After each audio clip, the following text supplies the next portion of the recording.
The Hyundai IONIQ 5 has been creating a bit of a stir recently. If you follow news and reviews of new EV releases, you're quite likely to already be aware of it. It's a ground-up electric vehicle from Hyundai, launching later this year, and its specification makes for some really impressive reading indeed. Unfortunately, Hyundai's press department probably have no idea who I am, so the chances of me getting a hold of one to actually show you the car in person, pretty slim really, innit? But there's some really good early reviews on YouTube already. So if you want to familiarise yourself with that, I would definitely recommend. Johnny Smith from the Late Break Show has done a really good roundup of the IONIQ 5 if you want to actually have a look at the car in person. But the UK pricing and specification was announced today. And it's actually quite surprising for a couple of reasons. So let's take a closer look at the press release. The IONIQ 5 is built upon Hyundai Motor Group's dedicated battery electric vehicle architecture, which is called Electric Global Modular Platform, or EGMP, enabling it to have unique proportions on an elongated wheelbase. With this platform, IONIQ 5 offers innovative interior design with eco-friendly materials and many touch points, strong performance mated with ultra-fast charging, a vehicle-to-load function, as well as advanced connectivity and driver assistance features that will offer the ultimate in-car experience while ensuring a high level of safety. EGMP provides IONIQ 5 flexibility and powertrain options, with customers having the choice of 4 battery and drive types: a 58 kWh rear-wheel drive with a combined range of up to 240 miles, a 73 kWh rear-wheel drive with a combined range of up to 300 miles, or 73 kWh all-wheel drive with a range of up to 287 miles. IONIQ 5 features 800 volt charging as standard, which when combined with a 350 kilowatt ultra-rapid charger will provide 80% charge in just 18 minutes and 100 kilometers of driving range in 5 minutes. The system also supports both domestic wallbox charging and mainstream 400 volt high-speed charging, using the motor and the inverter to convert the voltage from 400 volt to 800 volt for optimised charge times whenever possible. Some serious fast charging there. We're seeing more and more mainstream vehicles that could take advantage of that 350 kilowatt charging speed, like you would see at the brand new GridServe electric highway installation at Rugby that I visited the other day. And the idea of being able to have huge amounts of range in 5, 10, 15 minutes is a little bit of a game changer, isn't it, from an EV point of view? You've got a lot of naysayers out there that think that the current charging times are maybe a little bit too long and, I don't want to be charging for 40 minutes and all that stuff. I think this is something that's really going to help with that. If you've got cars that can actually charge that quickly, you're going to help those people. And you're going to help people move away from petrol and diesel. IONIQ 5 will be available in 3 specification levels: SE Connect, Premium and Ultimate, which join the comprehensively equipped Special Launch Edition Project 45. Everybody seems to be at this at the moment. These launch editions for people who are desperate to be the first to drive a new model.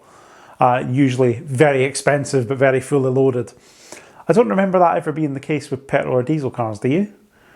Let me know in the comments if you've seen this kind of thing before with sort of petrol and diesel cars where there's a first edition or a launch edition that's fully spec'd but is also really expensive. It seems to very much be a thing that's proliferating with EVs, at least with normal cars. I mean, there's always been this kind of thing with like supercars and the like, but for cars that the average Joe would buy, these like launch editions definitely seem to be a making of EVs. But let me know if you think otherwise. Starting from $36,995, the IONIQ 5 SE Connect 58 kWh rear-wheel drive delivers on Hyundai's renowned comprehensive standard specification levels and includes 19-inch alloy wheels, cloth upholstery,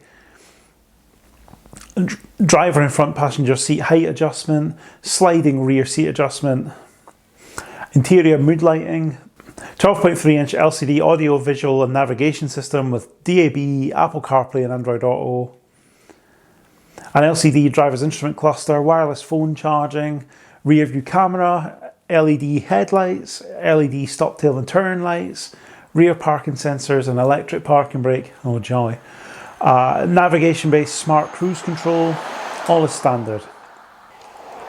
Now, fairly well spec'd, isn't it? You know, there's a lot of other stuff in there, right? So highway drive assist, intelligent speed limit assist, lane keep assist. I guess we're getting all these driver assistance things forced on us whether we like them or not. Driver attention alert and front storage under the signature clamshell bonnet. Certainly a decent amount of spec in there for the base model, right? But I mean, there's probably a certain level you'd come to expect if you're paying the mid-30,000s for a car.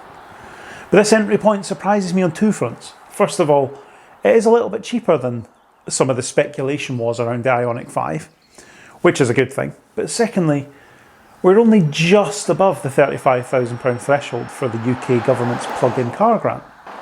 As you'll know, that it was recently reduced from 50,000 to 35,000. And several manufacturers, including Hyundai actually, have recently released either new model or revised models, or they've just straight up reduced list prices to 34,995 to sneak some cars in to the £3,000 grant. But I'm guessing maybe the plethora of tech and advancement in the IONIQ 5 means they just can't quite get it into that price point. Because I mean, if it was 34,995 instead of 36,995, they'd actually be selling it for sort of 32 grand on the road. And you know, that would be massively appealing. But I've got mixed feelings on that. I mean, as you know by now, if you saw my video about the plug-in car grant reductions, I'm not really a fan of government subsidy of car purchase and car ownership anyway. So, you know, it is what it is. But I am surprised they didn't just quite scrape it in there because they're so close. Available from 39,295, the IONIQ 5 Premium 58 kilowatt hour rear wheel drive builds on the SE Connect by adding a 4-way power driver seat, heated driver and front passenger seats and steering wheel, auto dimming rear view mirror, dual LED projector headlights, so slightly fancier LED headlights, power tailgate, chrome side mouldings, highway drive assist level 2 with automatic lane change function, so more sort of advanced autopilot type features, forward collision assist with junction function, and blind spot collision avoidance assist. The premium trim also offers customers the optional vehicle to load pack. The vehicle to load function allowing you to freely use or charge any electric devices with up to 3.6 kilowatts of power. Using a converter, customers can charge high power electric equipment, consumer electronics, or even directly charge another electric vehicle. And the IONIQ 5 Premium is also available with a bigger battery, the 73 kilowatt hour battery, in rear wheel and all wheel drive. So as I said in the MG5 and Marvel R video, this vehicle to load stuff seems to be the next big thing from manufacturers, basically turning EVs into a massive power bank, right? 3.6 kilowatts available on the IONIQ 5 is huge. I mean, you could charge my Kangoo ZE from it. It has huge potential, but I mean, it does come at a price. You need the higher trim level, and it's a £365 option on top of that as well. So it's not cheap. And then, of course, we have the ultimate trim level. The IONIQ 5 Ultimate 58 kilowatt hour completes the IONIQ range with a high specification, including leather seats, solar and privacy glass, chrome door garnish, black gloss beltline, electrically adjustable and ventilated front seats, heated rear seats, Bose premium sound system, a heads-up display with augmented reality. The vehicle to load is then standard on the Ultimate version, has a sliding center console and alloy pedals, and customers can also specify the Eco Pack, which comprises battery heating and the heat pump, and the Tech Pack with front memory seats, relaxation premium seats, a blind view monitor, parking collision avoidance assist, remote smart parking assist, a surround view monitor, and the ultimate specification is also available with the bigger battery and with all-wheel drive if you'd like it. So that would be the trim level for those that want everything, with a price tag to match, of course. The cheapest Ultimate is $42,295. So let's have a look at those prices in more detail then. Let's have a look at the price list. So here we have the price list direct from Hyundai, from their press release today. So as I said, you've got the SE Connect 58 kilowatt hour, that's the base model, 36,995. 39,295 for the premium 58 kilowatt hour, 41,945 for the 73 kilowatt hour, 45,145, so a big jump up if you want the big battery and all-wheel drive. So you got almost an extra £3,500 there for all-wheel drive. And then the top spec Ultimate, you got 42,295, 44,495, and 48,145 for the range topping, 73 kilowatt hour all-wheel drive. So quite a sweeping range price wise there. The headline grabbing 36,995 is all well and good, but I think most people will be in the middle of the park here. And it'll be interesting to see as they start being registered just how many people are going for the bigger battery version, if they're wanting something with a bit more range. But I think the 58 kilowatt hour is going to be pretty respectable range wise, but people do tend to go for a bigger battery first, don't they?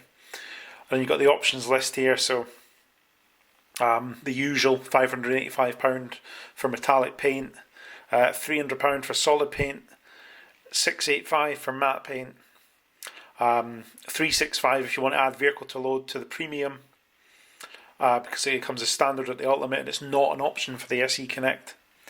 And you can only add the heat pump to the Ultimate, and that's £1,195. And then you got the tech pack, which you can only add to the Ultimate for £1,495. So you're actually going to crack £50,000 if you take the top of the range one and then take the options as well. So not a cheap vehicle, but there are the prices as they stand. So there we are. That's the prices and specification of the IONIQ 5. It's quite an impressive looking package, really. And all of those models come with a 1-year subscription to Ionity for charging, which I'm guessing will just give you cheaper charging. It'll probably give you the sort of 25 pence per kilowatt hour type charging that most of the manufacturer subscriptions do. I don't think that will mean there's free charging. It gives you the Hyundai unlimited mileage 5-year warranty, an 8-year 100,000 mile high voltage battery warranty, a 5-year annual health check, not sure what that means, 3-year map care navigation update program, roadside assistance package, and a 12-year anti-corrosion warranty. So all in all, pretty good deal. I mean, it's one thing the Korean manufacturers are very good at, is giving you a comprehensive package with warranties and stuff and making sure you're well looked after. So it sounds pretty good to me. So what do you think? Is it impressive enough to tempt you out of what you're driving at the moment? As more and more purpose-built, ground-up EV designs become available, there's certainly some very interesting propositions out there. Let me know what you think in the comments. Thank you very much for watching, and I'll see you next time.